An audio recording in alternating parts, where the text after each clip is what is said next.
నేటి సభాధ్యక్షులు ఆలే భాస్కర్ గారు మరియు గౌరవనీయులు పెద్దలు డాక్టర్ లక్ష్మణ్ గారు నేషనల్ ఓబీసీ మోర్చా అధ్యక్షులు, అదేవిధంగా వేదికపై ఆసీనులైనటువంటి నాయకులందరికీ మరియు ఈ కార్యక్రమంలో ఈ సదస్సులో పార్టిసిపేట్ చేస్తున్నటువంటి సభ్యులందరికీ వందనాలు, శుభవందనాలు తెలియజేస్తూ నేను కె కుమారస్వామి రాష్ట్ర అధ్యక్షునిగా తెలంగాణ విద్యుత్ బీసీ ఉద్యోగుల సంక్షేమ సంఘంలో పనిచేస్తున్నాను. అదేవిధంగా గత 10 సంవత్సరాల నుండి మన బీసీ, ఎస్సీ, ఎస్టీ ముఖ్యంగా వెనుకబడిన కులాలకు సంబంధించినటువంటి క్రిమిలేర్ అంశం కానీ, రిజర్వేషన్లకు సంబంధించినటువంటి కానీ రాష్ట్ర జాతీయ స్థాయి లోపల అనేక పత్రికలలో వ్యాసాలు రాస్తూ ఉన్నాను.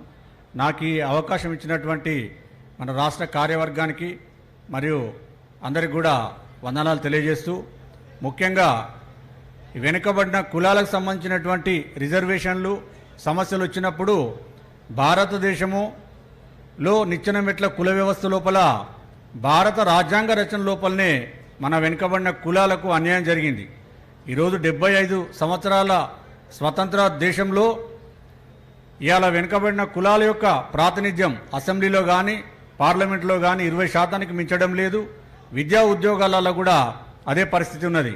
ఇవాళ కేంద్రంలో ఈ బీజేపీ పార్టీ అధికారంలోకి వచ్చిన తర్వాత ఈ గత సంవత్సరం లెక్కల ప్రకారము ఉద్యోగాలలో 21% చేరింది. మరి భారత రాజ్యాంగంలో ఏ విధంగా అన్యాయం జరిగిందంటే అప్పుడున్న పరిస్థితుల ప్రకారంగా ఎస్సీ ఎస్టీలకు విద్యా, ఉద్యోగ, రాజకీయ రంగాలలో ఆర్థికంగా కూడా వాళ్లకు రిజర్వేషన్లు కల్పించారు, కానీ వెనుకబడిన కులాలకు కల్పించలేదు. కల్పించిన కారణంగా 1950లో దేశవ్యాప్తంగా పెద్ద ఎత్తున ఉద్యమం జరిగింది. ఈ దేశంలో జీవిస్తున్నటువంటి 50% ప్రజలను వాళ్ళ యొక్క హక్కులను కాలరాసే విధంగా వాళ్ళకి ఎలాంటి హక్కులు కల్పించకుండా ఈ రాజ్యాంగాన్ని తీసుకొచ్చారు. కాబట్టి పెద్ద ఎత్తున ఉద్యమాలు జరిగినాయి. అలాంటి తరుణంలో మొట్టమొదటి రాజ్యాంగ సవరణ 1951 తీసుకొచ్చి భారత రాజ్యాంగంలో ఆర్టికల్ 15(4)ను చేర్చడం జరిగింది. తద్వారా రాష్ట్ర ప్రభుత్వాలు ఈ బీసీ కులాలకు రిజర్వేషన్లు కల్పించుకునే అవకాశం ఏర్పడింది. కానీ భారత రాజ్యాంగంలో ఉన్నటువంటి చాలా మౌలికమైనటువంటి కొంత ఇబ్బందులను ఈ సందర్భంగా మీకు తెలియజేయదలుచుకున్నాను. ఎందుకంటే ఈరోజు ఎస్సీ అంటే షెడ్యూల్డ్ కాస్ట్స్ అన్నాడు, అంటే షెడ్యూల్ చేయమన్నటువంటి కులాలు. ఎస్టీ అంటే షెడ్యూల్డ్ ట్రైబ్స్ అని రాసిండ్రు, అంటే షెడ్యూల్డ్ చేయమన్నటువంటి తెగలు.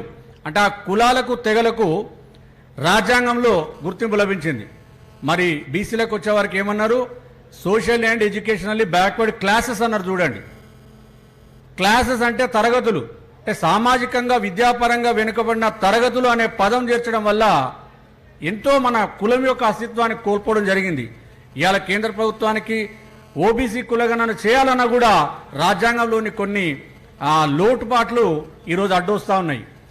మొట్టమొదటి రాజ్యాంగ సవరణ ఒక్క బీసీ రిజర్వేషన్ల కోసం చేసినే కాదు, చాలా సవరణలు జరిగినాయి. కానీ ఈరోజు బీజేపీ పార్టీ అధికారంలోకి వచ్చిన తర్వాత మోడీ గారి నాయకత్వంలో నాకు చాలా సంతోషంగా ఈ సభాముఖంగా బీజేపీ పార్టీకి శిరస్సు వంచి నమస్సుమాంజలు తెలియజేస్తున్నాయి. ఎందుకంటే 2018 వరకు భారత రాజ్యాంగంలో బీసీలు అంటే ఎవరు అనేది నిర్వచనం లేదు. అదేవిధంగా జాతీయ స్థాయిలో బీసీ కమిషన్కు జాతీయమైన హోదా, తర్వాత వాళ్ళకి ప్రత్యేకమైనటువంటి అధికారాలు కల్పించాలి. ఇప్పటి వరకు బీసీల కోసమే రాజ్యాంగ సవరణ ఒక బీజేపీ పార్టీ మాత్రమే చేసిందనేది చాలా మందికి తెలియదు. 2018 వరకు కూడా బీసీలు అంటే నిర్వచనం, డెఫినేషన్ అనేది భారత రాజ్యాంగంలో లేదు. రాజ్యాంగం ఈరోజు ఏ పార్టీ అధికారంలోకి వచ్చినా కూడా భారత రాజ్యాంగాన్ని బేస్ చేసుకుని పరిపాలన సాగిస్తూ ఉన్నారు. మనకు రాజ్యాంగంలోనే హక్కులు కల్పించకపోతే, రాజ్యాంగంలోనే గుర్తింపు లేకపోతే మనకు ఎలాంటి హక్కులు రావు. కానీ బీజేపీ పార్టీకి మేము ఈ సందర్భంగా సభాముఖంగా ధన్యవాదాలు తెలియజేస్తున్నాం. ఎందుకంటే చాలా మందికి తెలియదు. ఇప్పుడు ఎస్సీ ఎస్టీ కమిషన్లు జాతీయ స్థాయిలో పనిచేస్తూ ఉన్నాయి. ఒక షెడ్యూల్డ్ క్యాస్ట్ వాళ్ళకి ఏమైనా అన్యాయం జరిగిందంటే వాళ్ళు ఒక అప్లికేషన్ పెడితే చాలు, వాళ్ళకి సంబంధించినటువంటి సమస్య మీద విచారణ చేసే అధికారం, అంటే సివిల్ కోర్టు పవర్స్ ఉన్నాయి. ఎస్టీ కమిషన్ కూడా అదే విధంగా ఉన్నాయి. అదే నేషనల్ జాతీయ బీసీ కమిషన్కు అలాంటి అధికారాలు బీజేపీ పార్టీతోనే మనం పొందగలిగాం. బీసీలలో నేను ఈ సందర్భంగా తెలియజేసేది ఏంటంటే బీసీ కులాల మధ్య ఐకమత్యం రావాలి. మన తెలంగాణ రాష్ట్రం యొక్క పరిస్థితి చూస్తే ఇక్కడ కూడా బీసీ కమిషన్ ఉన్నది. ఆ బీసీ కమిషన్కి ఏం అధికారాలు ఉన్నాయో కమిషన్లో కూడా తెలియని పరిస్థితి. బీసీ కమిషన్ ఇక్కడ కూడా పేరుకు ఉన్నా కూడా ఇప్పటి వరకు కేంద్ర ప్రభుత్వం కల్పించినటువంటి అధికారాలు ఈ రాష్ట్ర ప్రభుత్వము రాష్ట్ర బీసీ కమిషన్కి ఇప్పటివరకు కల్పించలేదు. ఒక నామమాత్రంగా కమిషన్ పెట్టడము, కులాలను కలపడం కానీ తీసివేయడం కోసమే ఆ కమిషన్ను వాడుకునే పరిస్థితిలో ఇలా ప్రభుత్వం పనిచేస్తూ ఉన్నది. ముఖ్యంగా తెలంగాణ రాష్ట్రం ఏర్పడక ముందు కనుక మనం చూసినట్లయితే తెలంగాణ రాష్ట్రంలో బీసీల పరిస్థితి, బీసీ కులాల పరిస్థితి, ఎంబీసీల పరిస్థితి కానీ, సంచార జాతులు, అర్ధ సంచార జాతులు, విముక్త జాతులు, ఈ కులాల యొక్క పరిస్థితి పెనం నుండి పొయ్యిలో పడ్డట్లు అయిపోయింది. ఎందుకంటే ఉమ్మడి రాష్ట్రంలో కాస్తో కూస్తో మన బీసీ నాయకులు కానీ ఉద్యమాల ద్వారా ప్రభుత్వాలు బీసీలకు ఎంతో కొంత చేయాలి, వాళ్ళకు ఆర్థిక సహాయం చేయాలి, కులాలకు గౌరవంగా జీవించే అవకాశాలు కల్పించాలనే ఉద్దేశంగా ఫెడరేషన్స్, కుల సంఘాల ఫెడరేషన్లు ఉండేటివి. అదేవిధంగా రిజర్వేషన్లు కరెక్ట్గా అమలవుతున్నాయా లేదా అనే దాని మీద కూడా పూర్తిగా ఒక పర్యవేక్షణ ఉండేది. కానీ తెలంగాణ రాష్ట్రం వచ్చిన తర్వాత సమగ్ర కుటుంబ సర్వే అని ఒకటి 2014లో ఒక హైప్ క్రియేట్ చేసిండ్రు. ఈ సమగ్ర కుటుంబ సర్వే తోటి ఈ తెలంగాణ ప్రజల యొక్క జీవితాలే మారుస్తాయన్న విధంగా ప్రభుత్వం దాన్ని ముందుకు తీసుకొచ్చి సమగ్ర కుటుంబ సర్వే లెక్కలు అయిపోయినాయి. కానీ ఈ రోజు వరకు కూడా బహిర్గతం చేయనటువంటి పరిస్థితి. ఆ లెక్కలను ఇలా రాజకీయంగా ప్రభుత్వం వాడుకునే ప్రయత్నం చేస్తూ ఉన్నది. ముఖ్యంగా బీసీ విషయానికి వస్తే జాతీయ స్థాయి లోపల దాదాపుగా 11 రాష్ట్రాలకు పైన బీసీలను వర్గీకరించి రిజర్వేషన్లు అమలు చేస్తూ ఉన్నారు. బీసీ రిజర్వేషన్లు వర్గీకరించి అమలు చేయడం వల్ల అనేక చిన్న చిన్న కులాలకు కూడా వాళ్ళ యొక్క విద్యలో కానీ, ఉద్యోగంలో కానీ, రాజకీయ రంగంలో కానీ వాళ్ళ యొక్క ప్రాతినిధ్యం దొరికి వాళ్ళ కులాల యొక్క గౌరవం పెరిగే అవకాశం ఉన్నది. కానీ మరి ఇలాంటి పరిస్థితులలో మన తెలంగాణ రాష్ట్రంలో ఉన్న ఆల్టర్నేట్ ఏంటిది? బీసీలకు రాజ్యాధికారం కావాలంటే బీసీ సంఘాలు పెడుతున్నో, కుల సంఘాలు పెడుతున్నో రాజ్యాధికారం రాదు. రాజకీయ పార్టీకి ఓట్లు వేసుకొని సీట్ల దారిని మనం రాజ్యాధికారంలోకి వచ్చే అవకాశం ఉంటుంది. డాక్టర్ బిఆర్ అంబేద్కర్ చెప్పినట్లు రాజ్యాధికారమే మాస్టర్ కీ అన్నాడు. ఆ రాజ్యాధికారం రావాలంటే తెలంగాణ రాష్ట్రంలోకి వచ్చేసరికి విచిత్రమైన పరిస్థితి ఉన్నది. ఇక్కడ ఆల్టర్నేట్ ఒక బీజేపీ పార్టీ తప్ప వేరే పార్టీ కనబడడం లేదు టీఆర్ఎస్కు ప్రత్యామ్నాయంగా. కాబట్టి ఇవాళ తెలంగాణ రాష్ట్రంలో ఉన్న బీసీ కులాలన్నీ కూడా వీళ్ళ ఓటు పోలరైజేషన్ చేసి బీజేపీకి మద్దతు చేసే ప్రయత్నం చేయాలని ఈ సందర్భంగా తెలియజేస్తున్నాం. అదేవిధంగా ఇప్పుడు మన రాష్ట్రం లోపల ముఖ్యంగా ఎంబీసీల గురించి వస్తే మోస్ట్ బ్యాక్వర్డ్ క్లాసెస్, ఎంబీసీల పరిస్థితి వస్తే చాలా ఘోరమైన పరిస్థితి ఈ రాష్ట్రంలో నెలకొని ఉన్నది. బీసీఏ గ్రూపును మనం ఎగ్జాంపుల్గా తీసుకుంటే బీసీఏలో 60 కులాలు ఉన్నాయి. ఈ 60 కులాల్లో తెలంగాణ ఏర్పడిన తర్వాత ముఖ్యమంత్రి గారు అనేక సందర్భాలలో ఎంబీసీల మీద వాళ్ళ యొక్క అభివృద్ధి కోసం కానీ వాళ్ళ యొక్క సంక్షేమం కోసము ఎక్కువ ప్రాధాన్యత ఇచ్చే విధంగా అనేక ఉపన్యాసాలు ఇవ్వడం జరిగింది. వాళ్ళ మేనిఫెస్టోలో కూడా పెట్టుకోవడం జరిగింది. కానీ కార్యరూపం మాత్రం వాళ్ళకి ప్రాక్టికల్గా ఎలాంటి లబ్ధి చేకూరలేదని చెప్పొచ్చు.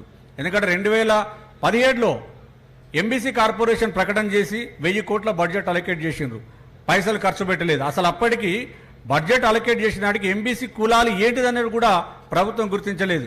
2018లో జీఓఎంఎస్ నంబర్ 16 ద్వారా 36 కులాలను బీసీఏ జాబితాలోని 36 కులాలను మాత్రమే ఎంబీసీ కులాలే గుర్తించింది. కానీ వాళ్లకు దానికి సంబంధించినటువంటి ఎలాంటి కార్యరూపం కానీ ముందుకు ప్రోగ్రెస్ లేదు. తర్వాత 500 కోట్లు ఇప్పుడు అసలు ఎంబీసీ ఊసే లేకుండా ఈరోజు ప్రభుత్వం పనిచేస్తూ ఉన్నది. ఇక్కడ ఎంబీసీలో ఇప్పుడు బీసీఏ జాబితాలో మన రాష్ట్రంలో 60 కులాలు ఉన్నాయి. 60లో 36 మాత్రమే ఎంబీసీగా గుర్తించిన, మిగతా కులాలను వదిలేసారు. ముఖ్యంగా బీసీఏ గ్రూపులో ఉన్న గంగపుత్రులు కానీ, వడ్డెర కానీ, చాకలి కానీ, మంగలి కానీ, మేదరి కానీ ఇలాంటి ప్రధానమైనటువంటి కులాలను విస్మరించేసి వాళ్ళు దేంట్లోకి వస్తారో కూడా చెప్పని పరిస్థితిలో ప్రభుత్వం ఉన్నది. పోనీ ఎంబీసీ కార్పొరేషన్లో చేర్చినప్పటికీ ప్రత్యేకంగా ఫెడరేషన్లు పేర్చైన ఫెడరేషన్లు గతంలో 1986-87లో ఏర్పడినటువంటి ఫెడరేషన్స్, కుల సంఘాల ఫెడరేషన్స్ అవి నిర్వీర్యం చేసిండ్రు. కనీసం వాటిని కూడా పునరుద్ధరించి వాళ్ళకి ఎలాంటి స్పెషల్ బడ్జెట్ అలొకేషన్ లేదు. మళ్ళీ నాయ బ్రాహ్మణ్స్ కానీ, రజకులు కానీ 250 కోట్లు ఈ రకంగా బడ్జెట్ కేటాయింపులు ప్రకటనలకే సరిపోయింది. కానీ వీళ్ళ యొక్క సంక్షేమం మీద కానీ వీళ్ళ యొక్క అభివృద్ధి మీద ఎలాంటి డబ్బులు ఖర్చు పెట్టిన పరిస్థితి లేదు. ఇలాంటి పరిస్థితులలో తెలంగాణ రాష్ట్రంలో మొత్తము బీసీ సమాజం అంతా కూడా ఒకవైపు భారత రాజ్యాంగము సవరణ చేస్తూ రాజ్యాంగబద్ధంగా మనం హక్కులు పొందాలి. ఒకవైపు అంటే కేంద్ర ప్రభుత్వం మీద ఒత్తిడి తీసుకొచ్చుకొని జనాభా లెక్కలు కానీ దామాషా పద్ధతిలో రిజర్వేషన్లు, రాజకీయ రిజర్వేషన్లు కానీ, ఎమ్మెల్యే ఎంపీ సీట్లలో కానీ, ఇప్పుడు స్థానిక సంస్థలలో ఉన్న రిజర్వేషన్లు కూడా 34% నుంచి 20% తగ్గించారు. ఏ కుల సంఘం కూడా, ఏ బీసీ సంఘం కూడా ఉద్యమాలు చేయలేని పరిస్థితిలో ఇవాళ తెలంగాణ ప్రజలు ఉన్నారు. అసలు తెలంగాణ మూమెంట్లో ఎంతో విరోచితంగా అన్ని కులాలు రోడ్ల మీదకి వచ్చిన ఆ పోరాట పటిమ, పోరాట స్ఫూర్తి ఎక్కడ పోయిందో అనే పరిస్థితిలో ఇవాళ తెలంగాణ సమాజం ఆలోచిస్తూ ఉన్నది. అదేవిధంగా నాకు ఎందుకంటే ఇక్కడ ప్రధానంగా ఆల్టర్నేట్గా మన రాష్ట్రం లోపల బీసీల పార్టీ అంటేనే బీజేపీ పార్టీ లాగా అందరూ కూడా ముందుకొచ్చి బీజేపీ పార్టీని ముందుకు తీసుకెళ్లాల్సినటువంటి అవసరం. ఎందుకంటే ప్రత్యామ్నాయం రాజ్యాధికారమే మాస్టర్కి. రాజ్యాధికారం, అధికారం మన చేతులు ఉంటేనే మన కులాలకు కానీ, పేద కులాలకు కానీ, పేద వర్గాలకు కానీ న్యాయం చేయడానికి అవకాశం ఉంటుంది. కాబట్టి ఇక్కడ ఆల్టర్నేట్గా ఈ బీజేపీ పార్టీ ఒక్కటే మనకు కనబడతా ఉంది. ఖచ్చితంగా బీజేపీ పార్టీని ఆదరించాలని నేను, ఎందుకంటే మరోసారి ఈ వేదిక ద్వారా గౌరవనీయులు ప్రధానమంత్రి గారు, జేపీ నడ్డా గారు, అమిత్ షా గారు, గౌరవనీయులు పెద్దలు లక్ష్మణ్ గారికి 102వ రాజ్యాంగ సవరణ అనేది భారతదేశ చరిత్రలో లిఖించదగినటువంటి రోజుగా అందరం గుర్తుపెట్టుకోవాలని తెలియజేస్తూ ముగిస్తున్నాను. Thank you.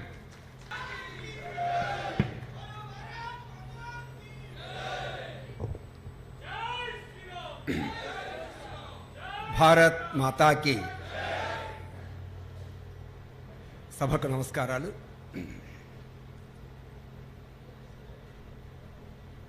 ఓబీసీ మోర్చా ఆధ్వర్యంలో ముఖ్యంగా అఖిల భారత అధ్యక్షులు డాక్టర్ లక్ష్మణ్ గారి నేతృత్వంలో ఈరోజు ఒక మంచి కార్యక్రమం, బీజేపీ పార్టీలో ఉన్నవాళ్ళు లేనివాళ్ళు, రాజకీయాలతో సంబంధం ఉన్నవాళ్ళు లేనివాళ్ళు, మనం హిందీలో అంటుంటాం ఆదాన్ ప్రదాన్ అని చెప్పేసి,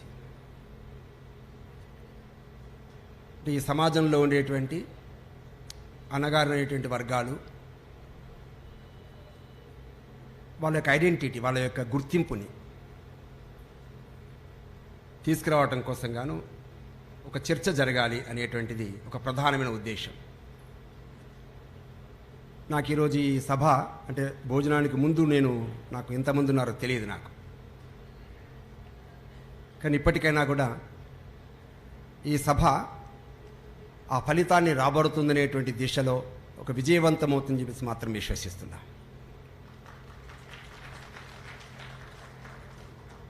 ఒకప్పుడు ఈ దేశాన్ని బుద్ధిమంతులు, ప్రతిభావంతులు, మేధావులు ఈ దేశాన్ని పరిపాలించారు. ఆ తర్వాత కండబలం ఉన్న వాళ్ళు, క్షత్రియులు ఈ దేశాన్ని పరిపాలించారు. కొన్ని సంవత్సరాలుగా వ్యాపార వర్గాలు, వ్యాపార ఆలోచన ధోరణి కలిగినటువంటి వాళ్ళు ఈ సమాజానికి నేతృత్వం వహిస్తున్నారు. రాబోయే శతాబ్దం వెనుకబడిన వర్గాలది అని నిరూపించడం కోసం చక్రం తిరుగుతుంది.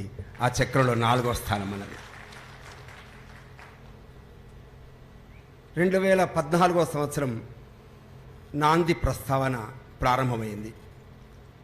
నరేంద్ర మోడీ గారి ప్రధానమంత్రిత్వం తర్వాత దేశంలో ఆ దిశలో ప్రయత్నాలు, వాతావరణం పుంజుకుంటున్నాయి. మనం అవునన్నా కాదన్నా రాబోయేటువంటి శతాబ్దంలో ఏ అణగారిన వర్గాలు ఆర్థికంగా, సామాజికంగా, సాంస్కృతికంగా ఇబ్బందులకు గురి కాబడ్డాయో వాళ్ళందరూ వాళ్ళ యొక్క కోరికల్ని, వాళ్ళ ఆకాంక్షల్ని, వాళ్ళ ఆశయాల్ని నెరవేర్చే దిశలో ఒక ప్రయత్నం మొదలైంది. ఇది నిర్వివాదాంశం. గమ్మత్ ఏంటంటే ప్రపంచంలో మన దేశం చాలా ప్రాచీనమైంది.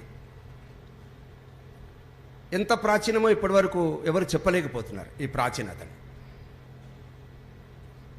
ఎవరైనా శాస్త్రవేత్తలు, తత్వవేత్తలు ఈ ప్రాచీనత ఎప్పటిది అని పరిశోధనలు చేయడానికి ప్రయత్నం చేస్తే ఇంకా ప్రాచీనత యొక్క కాలం పెరుగుతుంది తప్ప తరగట్లేదు, దాని ప్రాధాన్యత పెరుగుతుంది. ఇలాంటి ఒక ప్రాచీనత కలిగినటువంటి ఈ దేశం గ్రామాలుగా, నగరాలుగా, అడవులుగా ఆయా ప్రజలు అక్కడక్కడ జీవిస్తూ ఈ దేశం యొక్క సాంస్కృతికమైనటువంటి ఏకత్వాన్ని కాపాడుతూ వస్తున్నారు. మనం మాట్లాడుతున్నటువంటి విముక్త జాతులు, మనం మాట్లాడుతున్న సంచార జాతులు, మనం మాట్లాడుతున్నటువంటి అర్ధ సంచార జాతులు, ఇవన్నీ ఒకప్పుడు చాణక్యుడి యొక్క సలహా మేరకు చంద్రగుప్తుడు రాజ్యమేలినటువంటి కాలంలో శకులు, హునులు, బర్బరులు ఇలాంటి వాళ్ళు, విదేశీయులు, ఆక్రమణకారులు ఈ దేశానికి వచ్చినప్పుడు ఏ అర్ధ సంచారాల గురించి మాట్లాడుతున్నామో, ఏ సంచార జాతులు, విముక్త జాతుల గురించి మాట్లాడుతున్నామో, వాళ్ళంతా మనందరి సరిహద్దుల్ని కాపాడుతున్నటువంటి నిజమైనటువంటి భారతీయ సంరక్షకులుగా ఈ దేశం వర్ధిల్లింది. ఎందుకంటే భారతీయ సరిహద్దులు, సీమలలో ఈ దేశం మీద ఆక్రమణ జరుగుతున్నప్పుడు ప్రథమంగా ప్రభావానికి గురైంది ఎవరు అంటే ఈ సంచార జాతులే. అడవుల్లో ఉండేటువంటి ఉత్పత్తులు అమ్ముకునే వాళ్ళు, అడవులో ఉండేటువంటి వివిధమైనటువంటి వనస్పతులను అమ్ముకునేటువంటి వాళ్ళు, అక్కడ ఉండేటువంటి కళలు, సాంస్కృతికమైనటువంటి విషయాలు అన్నిట్లో కూడా ప్రతిభావంతులై గ్రామాన ప్రచారం చేసేవాళ్ళు. 18 లక్షల సంవత్సరాల క్రితం ఈ దేశంలో ఉండేటువంటి సాంస్కృతికమైనటువంటి విషయాలన్నీ కూడా గ్రామాల్లో చెబుతూ కులమేదైనా, వర్గమేదైనా, భాష ఏదైనా మనందరం కలిసి ఉండాలనేటువంటి సమైక్యత చిహ్నంగా పాటుపడినటువంటి వాళ్ళు ఇలాంటి ఈ విముక్త సంచార, అర్ధ సంచార జాతులు ఇవన్నీ కీలకమైనటువంటి పాత్రని ఈ దేశంలో పోషించాయి. మరి వాళ్ళు ఎందుకు ఈ దేశంలో, ఈ దశలో వాళ్ళు ఉన్నారు? ఒకప్పుడు మొఘలుడు ఈ దేశానికి దండయాత్రకు వచ్చినప్పుడు ఈ దేశంలో రాణా ప్రతాప్ వెంట ఉండి, శివాజీ వెంట ఉండి, గురు గోవింద్ సింగ్ వెంట ఉండి పోరాటం చేసి ఈ దేశాన్ని కాపాడారు వాళ్ళంతా. ఈరోజు ఎందుకో సామాజికమైన, ఆర్థికమైన వెనుకబడుతున్నానికి కారణం ఏమిటి అంటే ఈ దేశాన్ని పరిపాలించినటువంటి ఈస్ట్ ఇండియా కంపెనీ యొక్క పరిపాలన, డివైడ్ అండ్ రూల్. ఈ దేశాన్ని ఆక్రమణ చేసుకోవాలంటే ఈ దేశంలో ప్రజల్ని విభజించాలి. ఈ దేశంలో ఎవరైతే యోధులో, శూరులో, వీరులో, కళా ప్రతిభ సంపన్నులో, ఎవరైతే సమాజంలో గ్రామాన తిరుగుతూ తమ యొక్క ఉత్పత్తులను అమ్ముకుంటూ సమాచారంతో పాటు ఉత్పత్తులను కూడా చేరవేయగలిగేటువంటి ఎవరైతే నిపుణులో, ప్రతిభావంతులో, వీళ్ళందరినీ ఏర్చి కూర్చి వీళ్ళందరినీ దెబ్బతీసి వీళ్ళ యొక్క సామాజికమైన, ఆర్థికమైనటువంటి వ్యవస్థల్ని విధ్వంసం చేస్తే తప్ప ఈ దేశం మన చేతులకి రాదు అని సంకల్పించి ఈ దేశంలో ఉండేటువంటి ముక్త జాతుల్ని, అర్ధ సంచార జాతుల్ని, సంచార జాతుల్ని అడవుల్లో నుంచి వెళ్ళగొట్టి దేశంలో ఉండేటువంటి అన్ని భాగాల్లోకి పరిగెత్తించేటువంటి పద్ధతుల్లో వ్యవస్థల్ని, చట్టాన్ని రూపుదిద్దినటువంటి ఒక నిరంకుశమైనటువంటి ప్రభుత్వము, విధ్వంసకమైన ప్రభుత్వము ఆంగ్లేయులు పనిచేశారు. మనం వింటున్నటువంటి ఆర్య ద్రావిడ అనేటువంటి సిద్ధాంతం పేరుతో దేశంలో ఉండేటువంటి ఆర్యులు బయట నుంచి వచ్చారు, ఇక్కడ ఉండేటువంటి ద్రావిడులు తరిమి కొట్టారేటువంటి సిద్ధాంతంతో ఇక్కడ ఉండేటువంటి సంచార, అర్ధ సంచార, విముక్త జాతులన్నింటినీ కూడా ఈ దేశంలో ఉండే విభిన్న వర్గాల మీదకి ఒక వ్యతిరేకతని, ఒక విప్లవాన్ని లేవదీసే పద్ధతిలో విభజన రేఖని గీశారు ఈ దేశంలో. ఇటువంటి ఒక సామాజికమైనటువంటి నేపథ్యం కలిగి దేశానికి స్వాతంత్రం రాకముందే 1857 ప్రథమ స్వతంత్ర పోరాటం. ప్రథమ స్వతంత్రం పోరాటం అనగానే మనకు ఝాన్సీ లక్ష్మి, తాంత్యాతో ఇలాంటి వాళ్ళు వినిపిస్తుంటారు. కానీ చాలా మందికి తెలియదు 1857 కంటే ముందు 1756 నుంచి 1856 వరకు ఈ దేశానికి వచ్చినటువంటి ఆంగ్లేయులతో పాటు, మొఘలులతో పాటు గ్రామాల్లో అలాగే అడవుల్లో ఉండి ఒక విప్లవ పోరాట పంథాన్ని ఎదుర్కొంటూ యోధులుగా, శూరులుగా ఈ దేశాన్ని కాపాడింది ఎవరు అంటే సంచార జాతులే. ఈ దేశంలో 1857 యొక్క ప్రథమ స్వతంత్ర పోరాటం యొక్క పునాది ఎవరు వేశారు అంటే సంచార జాతులే. ఇవన్నీ గమనించినటువంటి 1857 ప్రథమ స్వతంత్ర పోరాటం విఫలమైన తర్వాత ఆంగ్లేయులు మొట్టమొదటి ఒక విధ్వంసకరమైనటువంటి చట్టాన్ని దేశంలో తీసుకొచ్చారు. అదే 1871 నేరస్తుల చట్టం. ఏమిటి చట్టం అంటే మనిషి పుట్టగానే నేరస్తుడు, ఎప్పటి వరకు నేరస్తుడు, చచ్చిపోయేంత వరకు నేరస్తుడే. ఈ దేశంలో ఉండేటువంటి ఒక 250 సంచార జాతుల్ని గుర్తించారు. ఎవరి సంచార జాతులు అంటే దేశంలో ఉండేటువంటి మా యొక్క రాకపోకల్ని, మా యొక్క కదలికల్ని, మా వ్యవస్థల్ని, మా యొక్క ప్రభుత్వం యొక్క తీరుతన్నుల్ని, ఇవన్నీ దేశంలో ఉండేటువంటి ప్రజలందరికీ, వీరులందరికీ, యోధులందరికీ, విప్లవకారులందరికీ చేరవేస్తున్నటువంటి ప్రధానమైనటువంటి జాతుల్ని గనక మనం పట్టి బంధించి వాళ్ళని నేరస్తులుగా ప్రకటించినట్టయితే ఈ సమాచారానికి భగ్నం ఏర్పడుతుందనేటువంటి భావనతో 1871లో చేసినటువంటి నేరస్తుల చట్టం, ఆ చట్టము కారణంగా దేశంలో విముక్త సంచార, అర్ధ సంచార జాతులుగా ఏ గ్రామాల్లో ఎక్కడైతే స్థిర నివాసం ఏర్పరచుకున్నటువంటి ప్రజలు ఉన్నారో వాళ్ళందరూ ఆ గ్రామాల్ని వదిలిపెట్టి వెళ్ళిపోయారు. పేర్లు తెలియకుండా వేషాలు మార్చుకుంటూ వివిధ వేషాలతో, వివిధ రూపాలతో దేశమంతా తిరగడం ప్రారంభించారు. మేము ఫలానా అని తెలిస్తే వాళ్ళని తీసుకుపోయి ఎక్కడ పోలీస్ స్టేషన్లో పెడతారు, ఎక్కడ పోలీసులు బంధిస్తారు, ఎక్కడ ఆంగ్లేయులు మమ్మల్ని హింసిస్తారు, హెరాస్మెంట్ చేస్తారు. అలాంటి ఒక భయానకమైన వాతావరణాన్ని, విధ్వంసకమైన వాతావరణాన్ని సృష్టించింది ఆంగ్లేయులు. ఏమిటి 1871 నుంచి మొదలుకొని 1947 దేశంలో ఆ నేరస్తుల చట్టం అలాగే కొనసాగుతూ వచ్చింది. మీకు ఆశ్చర్యం అనిపిస్తుంది, 1947లో దేశానికి స్వాతంత్రం వచ్చిన తర్వాత ఆ చట్టం తొలగిపోలే. 1952లో తొలగించారు. మీకు తెలిసిన 1952లో తొలగిస్తే మనందరం 1952లో తొలగిపోయింది కదా అని అనుకున్న సమయంలో ఇంకొక చట్టం తీసుకొచ్చి పెట్టారు. దాని పేరు హ్యాబిచువరీ అఫెండర్స్ యాక్ట్, 1952 యాక్ట్. అంటే ఇప్పటికీ దేశంలో 10 రాష్ట్రాల్లో ఇది ఇంప్లిమెంట్ అవుతుంది. అంటే ఏదైతే 1871లో ఆంగ్లేయుడు చట్టం విధించి ఈ దేశంలో తీసుకొచ్చినటువంటి హరాస్మెంట్, అరాచకం అయితే కొనసాగించారో అది ఈ దేశంలో స్వాతంత్రం వచ్చిన 73 సంవత్సరాల తర్వాత కూడా కొనసాగుతుంది.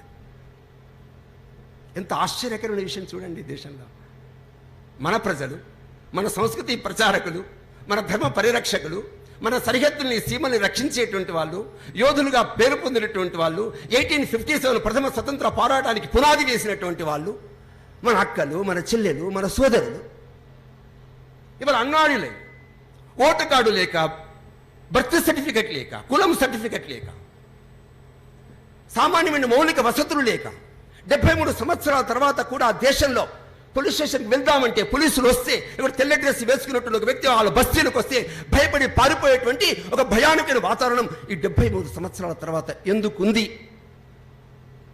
ఇది ఆలోచించాలి సమాజంలో. ఇవన్నీ నేను నేపథ్యం ఎందుకు చెప్తున్నాను అంటే అర్ధ సంచార, సంచార విముక్త జాతులు ఒకటేసారి పుట్టుకురాలే. వీళ్ళ వెనక ఒక నేపథ్యంలో వీళ్ళ వెనుక యొక్క చారిత్రకత ఉంది, వీళ్ళ వెనుక నిపుణత ఉంది, వీళ్ళ వెనుక కళా కౌశలం ఉంది. వీళ్ళ సమాజాన్ని శాసించి సమాజాన్ని నేతృత్వం వహించగలిగినటువంటి శక్తులు ఉన్నాయి. మీకు తెలిసిన ఈ విముక్త అర్ధ సంచార జాతుల సంఖ్య ఎంత దేశంలో? 14 కోట్లు.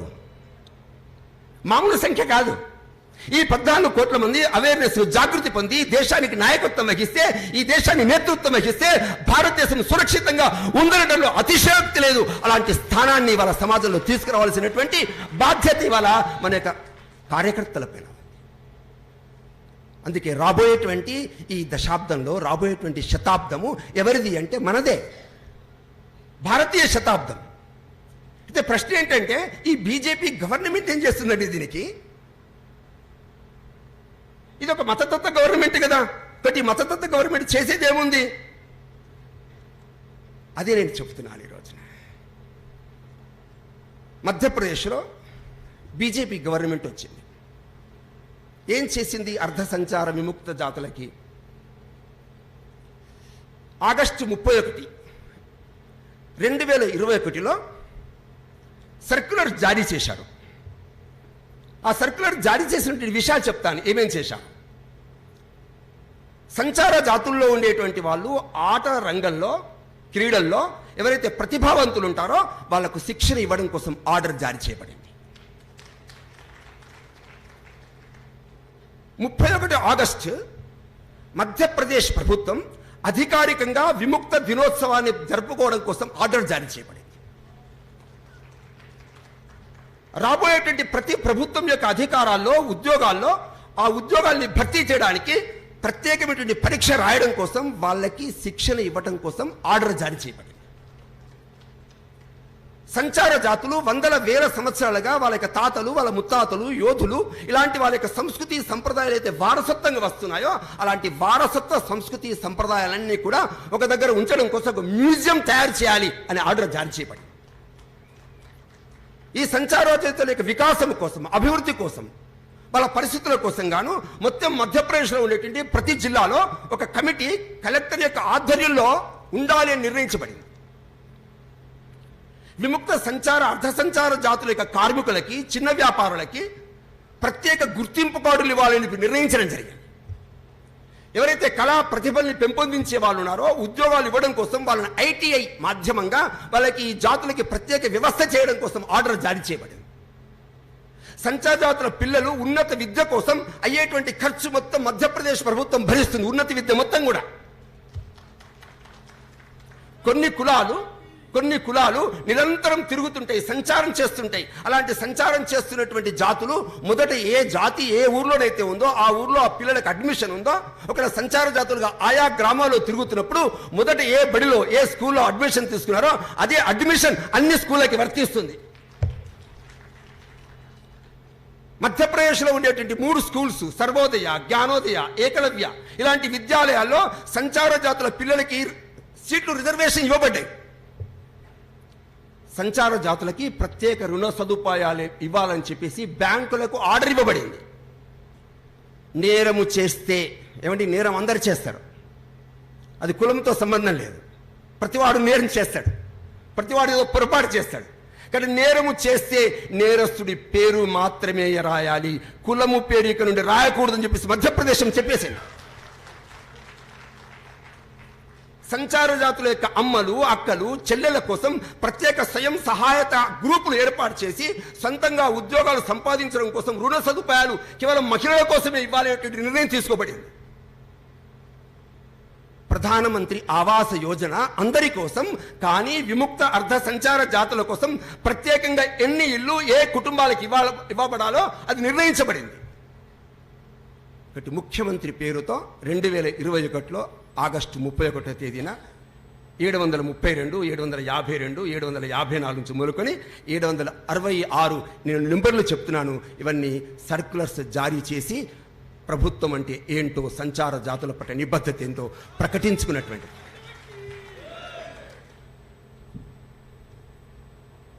మన తెలంగాణలో ఉండేటువంటి కొన్ని కులాలు డిఎన్టీ కులాలు.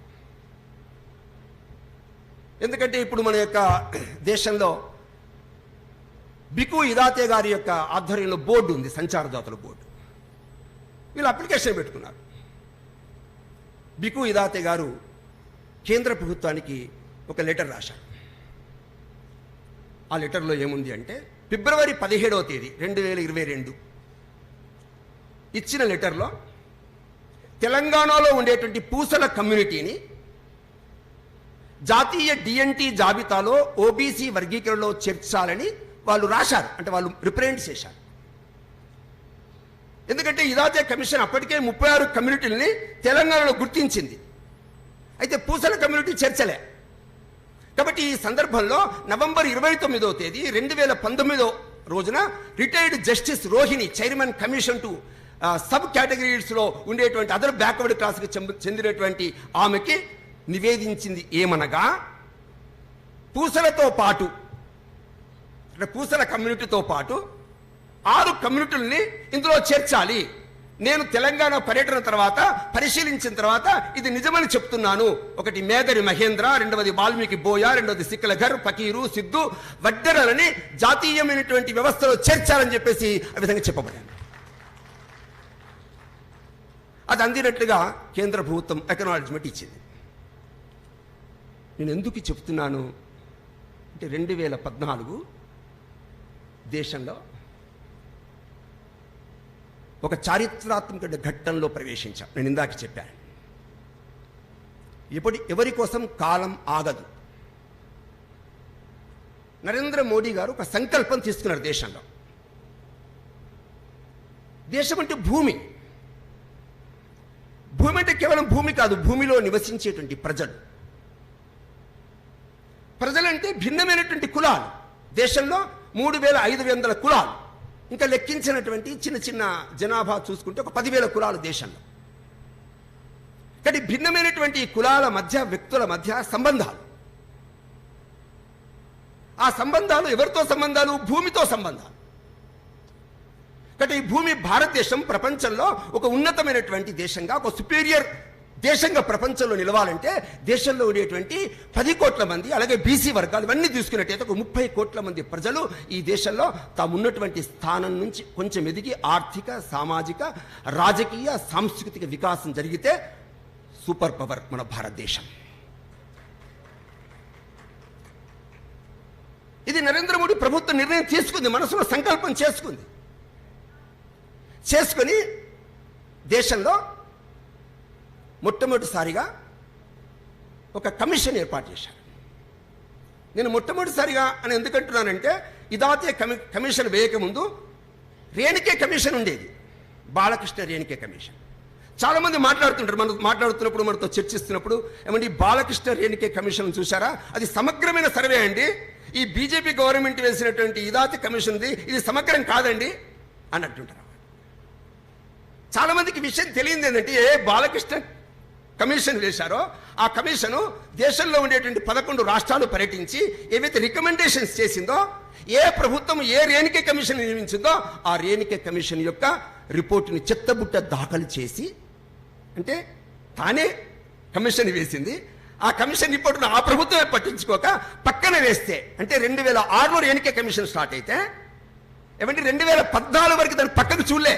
2014లో నరేంద్ర జాదవ్ ప్రణాళిక సంఘం యొక్క సభ్యుడు చెప్పాడు, ఈ కమిషన్ యొక్క విషయాలు ఏవైతున్నాయో ఇవన్నీ బుట్టలోకి వెళ్ళిపోయినాయి, బుట్ట దాఖలైపోయినాయి, కాబట్టి కొత్త కమిషన్ కావాలి అని రాస్తే ఆ గజెట్ను ఆధారం చేసుకుని 2014లో దాదా ఇదాతే పేరుతో కమిషన్ స్టార్ట్ చేశారు నరేంద్ర మోడీ. మన విషయం ఆలోచించాలి. ప్రతిసారి బాలకృష్ణ రేణుకే అనేసరికి మనవాడేసరికి వేస్తున్నాడు, తిరిగినట్టున్నాడు అని చెప్పేసి అనిపిస్తున్నది మనకి. కాబట్టి బాలకృష్ణ రేణుకే పేరు చెప్పి సమాజంలో ఈ రకమైనటువంటి భిన్నాభిప్రాయాల్ని, తమ యొక్క వాదాల్ని చెప్పడం కోసం ప్రయత్నం చేస్తున్నారు. అంటే బాలకృష్ణ రేణుకే సూచించినటువంటి రికమెండేషన్ తప్పు కాదు, ఆయన 11 రాష్ట్రాలు తిరిగారు. కానీ దాదా ఇదాతే గారు దేశంలో 33 రాష్ట్రాలు తిరిగారు. 2015లో ప్రారంభమైతే 2018 నాటికి రిపోర్టు ఇచ్చారు. ఏమంటే చాలామంది కమిషన్స్ చేస్తారు, చాలామంది రిపోర్ట్లు ఇస్తారు, చాలామంది 1-2 అవి చేస్తారు. అయితే ఇదాతే కమిషన్ సమర్పించినటువంటి ముఖ్యమైనటువంటి రికమెండేషన్స్పై కేంద్ర ప్రభుత్వం ఏం స్పందించింది?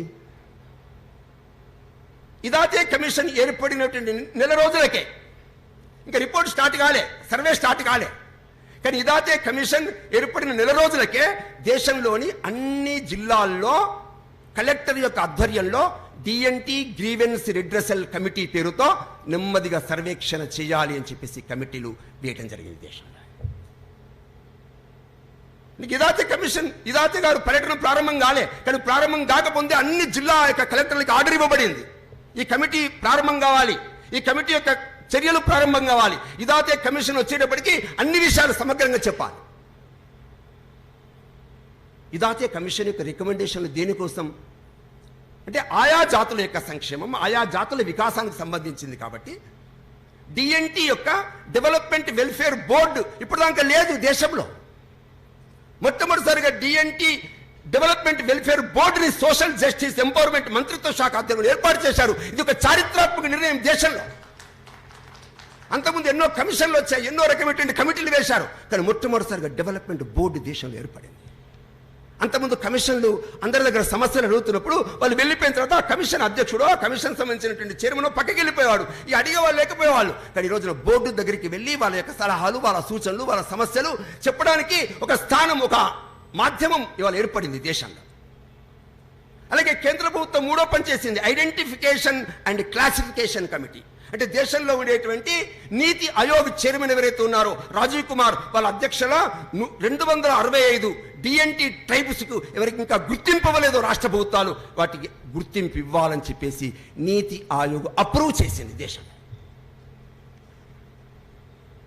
ఏమంటే ఎస్సీ ఎస్టీలకు కమిషన్ ఉంది, విముక్త అర్ధసంచార జాతుల కమిషన్ లేదు. కానీ మొట్టమొదటిసారిగా శాశ్వతంగా ఎలాగైతే ఎస్సీ ఎస్టీ కమిషన్ ఉందో అలాంటి కమిషన్ అర్ధ సంచార జాతుల కోసం నేషనల్ కమిషన్ ఉండాలని ఎవరు చెప్పారు? ప్రజలకే డిమాండ్ కాదు, నీతి ఆయోగ్ అప్రూవ్ చేసి కేంద్ర ప్రభుత్వానికి పంపింది. అంటే రాబోయేటువంటి కొద్ది రోజుల్లో నేషనల్ కమిషన్ ఏర్పడబోతుంది దేశంలో. నేను ఇందాక ప్రారంభంలో చెప్పాను మీకు, 1871 ద క్రిమినల్ ట్రైబ్స్ యాక్ట్ 1952లో తొలగించి హ్యాబిచువల్ అయితే అఫెండర్స్ యాక్ట్ కొనసాగుతున్నదో అలాంటి 10 రాష్ట్రాల్లో ఆ చట్టాన్ని తీసేసి రద్దు చేయడం కోసం ప్రతిపాదన ఇవ్వబడింది. ఏమండి, మొట్టమొదటిసారిగా 18th ఆగస్టు 2020 ఏమండి ప్రతి రాష్ట్ర ప్రభుత్వము విముక్త అర్ధ సంచార జాతుల యొక్క సమస్యల మీద, పరిస్థితుల మీద, జనాభా మీద సమగ్రమైనటువంటి సర్వే చేయాలి. ఎప్పుడు చెప్పారండి? 2020. ఆ లెటర్ ఎప్పుడు పంపించారు? 18th August. ఏమండి, మన ప్రభుత్వం కూడా వచ్చి ఉంటుంది కదా, మన తెలంగాణ ప్రభుత్వానికి కూడా 18th 2020 ఆ లెటర్ వచ్చి ఉంటుంది కదా. ఇప్పుడు ఎన్నో సంవత్సరం నడుస్తుంది? 2022 నడుస్తుంది. మరి ఎందుకు చేయలే? ఎందుకు చేస్తలేరు? మీకు ఇంకొక విషయం తెలిసిన, కేంద్ర ప్రభుత్వం చెప్పింది మీరు ఒక్క పైసా భరించాల్సిన అవసరం లేదు, కేంద్ర ప్రభుత్వం ఆ సర్వే సంబంధించిన అన్ని ఖర్చులు తానే భరిస్తా అని చెప్పిందండి. ఏమండి, ఇదాతే కమిషన్ నివేదిక సమర్పణ తర్వాత doctor Babasaheb pre matric scholarship ప్రారంభమైంది. నానాజీ దేశ్ముఖ్ హాస్టల్ స్కీమ్ ప్రారంభమైంది. ఇప్పటి వరకు తగినంత నిధులు లేకుండే, ఇప్పుడు తగినంత నిధులు మంజూరు చేశారు. ఇప్పటి వరకు అబ్రాడ్ వెళ్ళాలంటే, విదేశాలకు వెళ్ళాలంటే కేవలం ఎస్సీలకు మాత్రమే అవకాశం ఉండేది. ఇవాళ ఇప్పటి వరకు ఎస్సీ విద్యార్థులతో పాటు ఇవాళ ఆర్థిక సహకారం ఇవ్వడం కోసం ఇవాళ అర్ధ సంచార విముక్త జాతులకి 6 సీట్లు కేటాయించబడ్డాయి. ఇవాళ మొట్టమొదటిసారిగా దేశ చరిత్రలో 75 సంవత్సరాల యొక్క ఈ ఆజాదీక ప్రభుత్వం అనుకుంటున్నాం కదా, అలాంటి ఈ స్థితిలో ఈసారి కేంద్ర బడ్జెట్లో 5 రకాల పథకాలని ఇంక్లూడ్ చేశారు మొట్టమొదటిసారిగా బడ్జెట్లో.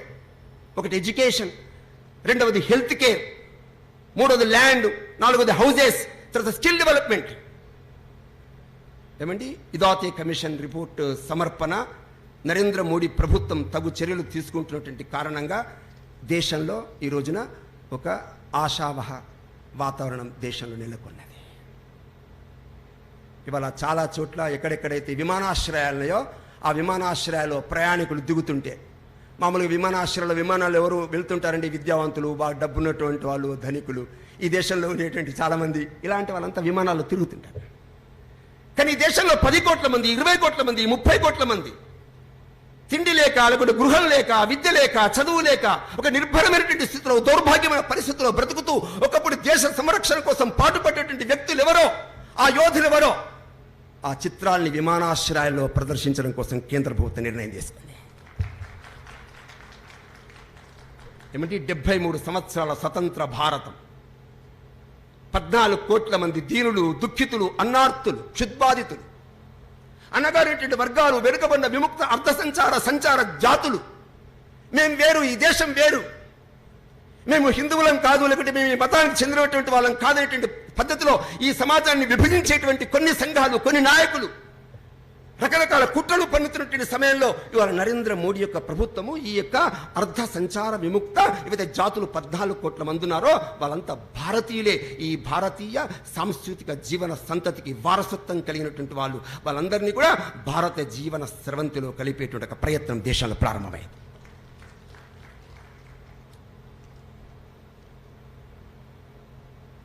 (1953-55) మొదటి కమిటీ వేశారు, కాలేల్కర్ కమిటీ.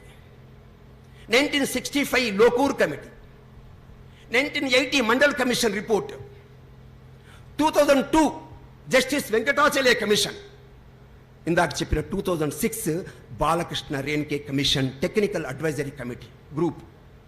ఇవన్నీ నివేదికల్ని చూసిన తర్వాత ఇవాళ నరేంద్ర మోడీ అయితే 2015లో ఇదాతే కమిషన్ వేశారో, ఎవరి ఇదాతే? ఒక మహారాష్ట్రలో రత్నగిరి జిల్లాకి సంబంధించినటువంటి వ్యక్తి. ఆయన వయస్సు 75 సంవత్సరాల వయస్సు ఉంటుంది.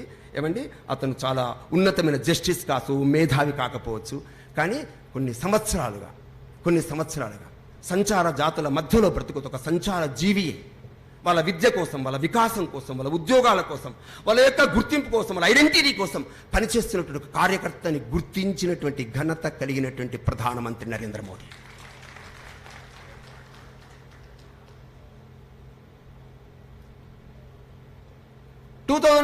జనవరి 5న దాదా ఇదాతే నేతృత్వంలో కమిషన్ ఏర్పడితే 2018 జనవరి 8న ఇదాతే కమిషన్ రిపోర్ట్ ఇచ్చేసింది. దేశంలోని 36 రాష్ట్రాలు 1658 డిఎన్టీసీని జాతీయ స్థాయిలో చూపింది. ఏమండి, 1658 డిఎన్టీ గ్రూపులు ఉన్నాయి దేశంలో. అక్కడక్కడ ఆ రాష్ట్రపూతలు కొన్ని గుర్తించాయి. ఇంకా గుర్తింపు పొందినటువంటి గ్రూపులు ఏంటి అవి కూడా సంఖ్య తేల్చారు. 265 కమ్యూనిటీలు ఇంకా వర్గీకరణ పొందలేక, గుర్తింపు లేక దీన దుర్భర పరిస్థితుల్లో బ్రతుకుతున్నారు. పేదలు అంటే అతి పేదలు, దారిద్ర్యం అంటే అతి దారిద్రము, అలా జీవించేటువంటి వ్యక్తుల్ని గుర్తించి వాళ్ళ కోసం రికమెండేషన్స్ చేశారు. ఆ రికమెండేషన్స్లో భాగంగానే ఒక 20 రికమెండేషన్స్, ఆ రిపోర్ట్లు మీరు మామూలుగా గూగుల్ సెర్చ్ చేస్తే అందులో కనిపిస్తుంది. ఏమండి, అర్ధ సంచార విముక్త సంచార జాతులు ఎవరండి వీళ్ళంతా? ఎవరు ఎక్కడ కనిపిస్తారు వీళ్ళంతా? ఏమంటే ఒక ఎస్సీల పేరుతో ఒక 5 కులాలు 10 కులాల్ని కలపడం చాలా ఈజీ, సులభం. కానీ దేశంలో ఉండేటువంటి 70 కులాలు 80 కులాలు 100 కులాలు వీటన్నిటికీ సంచార జాతుల యొక్క సంఘము పెట్టి వీరందరినీ కలపడం అంత సులభం కాదు. వీళ్ళ ఐక్యత తీసుకురావడం చాలా కష్టం. పెద్దమ్మల వాళ్ళు, బహురూపి వాళ్ళు, బుడబుక్కల వాళ్ళు, కాకి పడగల వాళ్ళు, అద్దపు వాళ్ళు, బాగోతుల వాళ్ళు, బయలుకమ్మరి వాళ్ళు, ఏనూటి వాళ్ళు, గంజికూటి వారు, గౌడ జట్టి వాళ్ళు, కాకి పడగల వాళ్ళు, పటం వాళ్ళు, ఓడు వాళ్ళు, సన్నాయోళ్ళు, రామజోగి వాళ్ళు, తెరచీరల వాళ్ళు, తోలు బొమ్మలాట ఆడేవాళ్ళు, అహిరి యాదవులు, గొవిలి వాళ్ళు, కుళ్ళ కడిగిలు, సారోళ్ళు, గంగిరెద్దుల వాళ్ళు, వీరభద్రులు, వీరముష్ఠులు, వంశరాజులు, మొండి బండలు, వడ్డెరలు, మందులు, పూసలు, మేదరులు, పిట్టల వాళ్ళు, పార్థి వాళ్ళు, చిందు వాళ్ళు, డక్కలి వాళ్ళు, మాస్తి వాళ్ళు, బాలసంతులు, జంగము వాళ్ళు, జోగి వాళ్ళు, పాముల వాళ్ళు, పంపాల వాళ్ళు, వాల్మీకి బోయ వాళ్ళు, కంజర బోయ వాళ్ళు, రెడ్డిక వాళ్ళు, యాట వాళ్ళు, పరికి ముగ్గుల వాళ్ళు, కైకాడి వాళ్ళు, కూన పులి వాళ్ళు, జోషి నంది వాళ్ళు, రాజన్నల వాళ్ళు, గోత్రాల వాళ్ళు, పట్ల వాళ్ళు, ఆర్య మరాఠీ వాళ్ళు, బొమ్మల ఆట వాళ్ళు, సురభి నాటకాల వాళ్ళు, మరాఠీ వాళ్ళు, ఏమండి భట్రాజుల వాళ్ళు, పకీర్లు, అత్తరు సాయిబులు, బేడ బుడగ జంగం వాళ్ళు, దుమ్మరి వాళ్ళు, ఒలియ దాసరి వాళ్ళు, రెల్లి వాళ్ళు, గోసంగి వాళ్ళు, ఎరుకల వాళ్ళు, నక్కలి వాళ్ళు, యానాది వాళ్ళ పేర్లతో విభజితమైనటువంటి ఈ కులాలందరినీ కలిపి ఆర్థిక సామాజిక స్థాయిలో నిలబెట్టే ఒక ప్రయత్నం చేస్తున్న ఘనత కలిగినటువంటి ప్రభుత్వం నరేంద్ర మోడీ ప్రభుత్వం.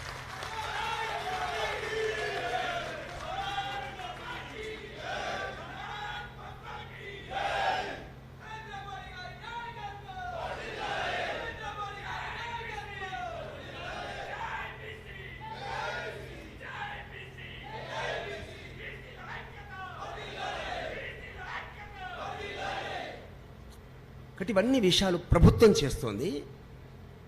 ప్రభుత్వం ఇటువంటి ఘనమైనటువంటి కార్యక్రమాలు చేస్తున్నప్పుడు ఆ సమాచారాన్ని ఎవరు చేరదీయాలి, ఎవరు చేరవేయాలి? ఒకప్పుడు అర్ధార సంచార జాతులు, సంచార విముక్త జాతులు దేశంలో అందరినీ కలపడం కోసం ఒక ప్రయత్నం చేసినప్పుడు మనం మేధావులం, చదువుకున్న వాళ్ళం, కార్యకర్తలం, ఏమండి మనందరం సమయం ఇచ్చి సమర్పణతో పనిచేస్తున్నటువంటి కార్యకర్తలం ఇలాంటి అర్ధ సంచార విముక్త జాతుల యొక్క పరిస్థితుల్ని, వాళ్ళ వెనుకున్నటువంటి అంశాల్ని, సమస్యల్ని మనం చదివి అర్థం చేసుకుని నరేంద్ర మోడీ ప్రభుత్వం ఏం చేస్తుంది, ఇంకా ఏం చేయాల్సి అవసరం ఉంది, ఇలాంటి సలహాలు స్వీకరించి ఈ సమాజానికి మేలు చేయాల్సినటువంటి పరిస్థితి ఇవాళ ఉంది. అందుకోసమే కులం యొక్క మెట్లు ఎక్కి మనం అన్ని కులాలని, అన్ని వర్గాలందరినీ కూడా ఈ విధంగా సమర్పణ త్యాగ భావనతో చూసి అందరినీ కూడా రాబోయేటువంటి భారత జీవన స్రవంతిలో కలిపేటువంటి ఆర్థిక, సామాజిక, ఏమండి అలాగే సాంస్కృతికంగా వీళ్ళందరినీ ఏకం చేయడానికి మనందరం ప్రయత్నం చేద్దామని చెప్పి ఆశిస్తూ ముగిస్తాం.